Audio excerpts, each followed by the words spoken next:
गवैया सुन, तुझे इस मन से आज ये रईस कुरैशी ये जवाब देना चाहता हो, याद रखना सिहा रात का मंजर बदलने वाला है, सिहा रात का मंजर बदलने वाला है, शहर करीब है, सूरज निकलने वाला है। उनको पहुंचाओ उन गवैयाओं तक जो हमारी दर्द को शायरी में लपेटता है, जो गवैया 2.5 लाख रुपए प्रोग्राम के लेता है, उसके कानों तक ये आवाज पहुंचाओ कि हमारी कौम का एक बेटा जिसको पूरा भारत रईस कुरैशी के नाम से जानता है, वो एमआईएम के मंच पे खड़े होकर ऐलान कर रहा है कि सिहा रात का मंजर बदलने वाला है, शहर करीब है, सूरज निकलने वाला है, और अब तक तूने जिसे जकड़ के रखा था जंजीरों में, वही मेरा पैर तेरा सर कुचलने वाला है, तेरा सर कुचलने वाला है। अब भागने वाले नहीं है, डराने वाले नहीं है। अरे याद रखना, जो अल्लाह से डरता है वो दुनिया की किसी चीज से नहीं डरता, या जो हमारे दर्द को अल्फाजों की चाशनी में घोट कर अपना वोट कमाने का काम करता है, उस गवैया को बता दो न हिंदू कहीं के हैं न मुसलमान कहीं के हैं, दोनों यहीं रहेंगे, दोनों यहीं के हैं। हमें चाहा ही नहीं, हालात बदल सकते थे,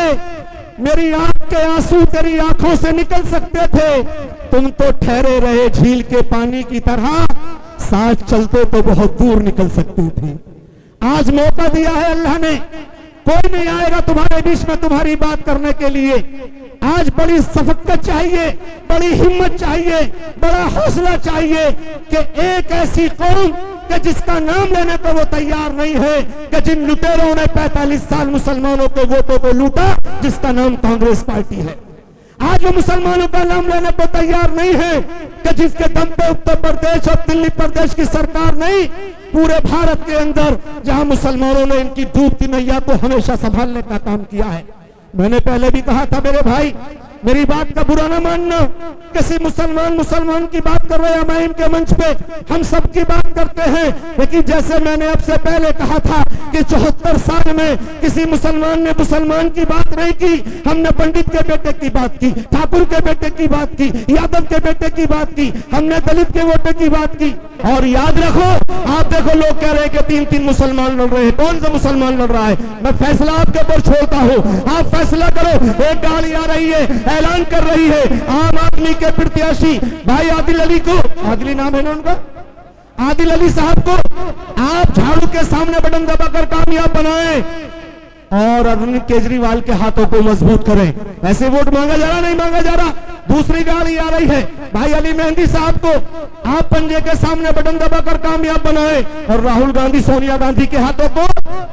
मजबूत करें। आप बताओ, वोट हमारा, वोट दिया हमने, जिंदाबाद लगाए हमारे भाई, दस्तरखान सजाए हम, महफिल में बुलाए हम, मीटिंग सजाए हम, जिंदाबाद लगाए हम, झंडे उठाए हम, और हम वोट दें तो जीता हमारा भाई, लेकिन हाजमतू हो गए अरविंद केजरीवाल के। वोट हमने दिया, सपोर्ट हमने किया, जिंदाबाद हमने किया, हमने वोट भी दिया, जिंदाबाद भी किया, दस्तरखान भी सजाया, जीता भी हमारा भाई, लेकिन हाथ मजबूत किसके हुए? हाथ मजबूत हुए राहुल गांधी और सोनिया गांधी के। लेकिन याद रखो, एक और गाड़ी घूम रही है जो ऐलान कर रही है कि एमआईएम के प्रत्याशी आप पतंग के सामने वाला बटन दबाकर कामयाब बनाएं और असदुद्दीन ओवैसी के हाथों को मजबूत करें। ऐसे हाथ मजबूत होता है, ऐसे हाथ मजबूत होता है